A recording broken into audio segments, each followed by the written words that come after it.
Assalamualaikum warahmatullahi wabarakatuh, anak-anak Bu Guru. Bagaimana kabarnya hari ini? Semoga dalam keadaan sehat semua ya. Amin ya robbal alamin. Ya, terima kasih. Hari ini masih bersama Bu Wana. Ya, kita belajar PAI yang berjudul materinya adalah Ayo Belajar Al-Quran.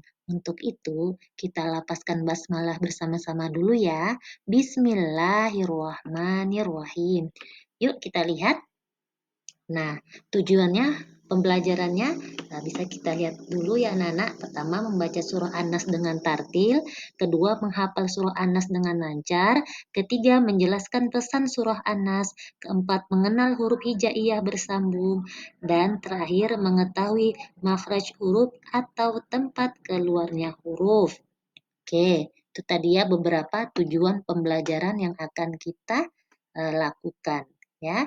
Kita simak yuk tentang surah An-Nas. Oke, apa itu surah An-Nas? Ya, kemudian kita lihat dulu surah An-Nas itu adalah termasuk surah ke-114 di dalam Al-Qur'an.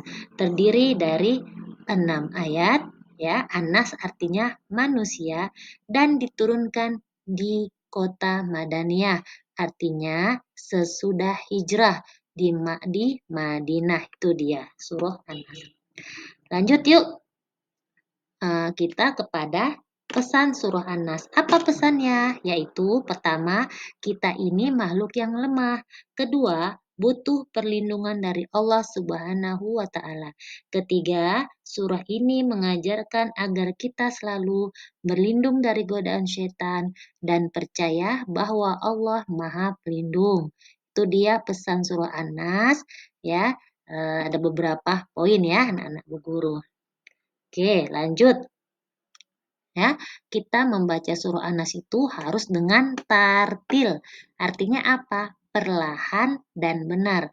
Kemudian memulainya dengan bacaan ta'awuz dan basmalah.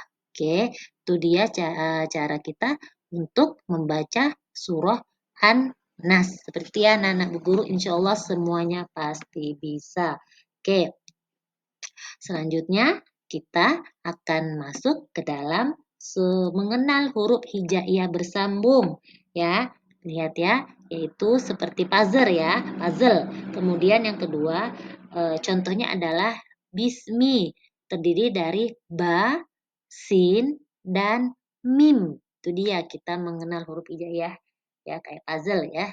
Kemudian yang ketiga ya, tapi di situ ada 6 huruf yang tidak bisa disambung ya. Itu ada alif, dal, zal, ro, zai dan waw. Oke, maksud selanjutnya apa itu makhrajul huruf? Yaitu tempat keluarnya huruf dari mulut. Contohnya alif, waw ya, keluar dari rongga mulut. Yang kedua kho, ha, ain keluar dari tenggorokan. Seperti anak-anak Bu Guru insya Allah bisa dilatih di rumah ya, cara keluarnya tempat huruf.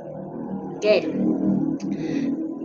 Lanjut, kita akan masuk kepada kesimpulan surah An-Nas adalah surah terakhir dalam Al-Quran berisi 6 ayat, kemudian mengajarkan kita agar selalu berlindung kepada Allah dari godaan setan. Yang ketiga, kita belajar membaca dan menghafal surah An-Nas dengan tartil. Dan keempat, kita juga mengenal huruf hijaiyah bersambung dan makhraj huruf tempat keluar huruf. Itu dia beberapa kesimpulan yang kita ambil dari surah An-Nas. Insya Allah ya anak-anak Bu Guru, pasti anak-anak Bu Guru sudah. Oke, terakhir penutup, anak-anak hebat Bu Guru, belajar Al-Quran itu membawa keberkahan dan membuat hati kita tenang.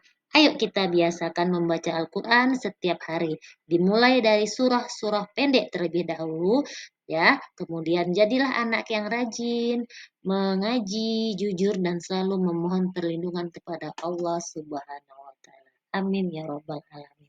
Terima kasih anak-anak Bu Guru. Semoga ilmu hari ini bermanfaat bagi kita semua, khususnya kepada Bu Guru juga. Terima kasih atas perhatiannya. Oke, kita ucapkan hamdalah. Alhamdulillah Rabbil Alamin. Assalamualaikum warahmatullahi wabarakatuh.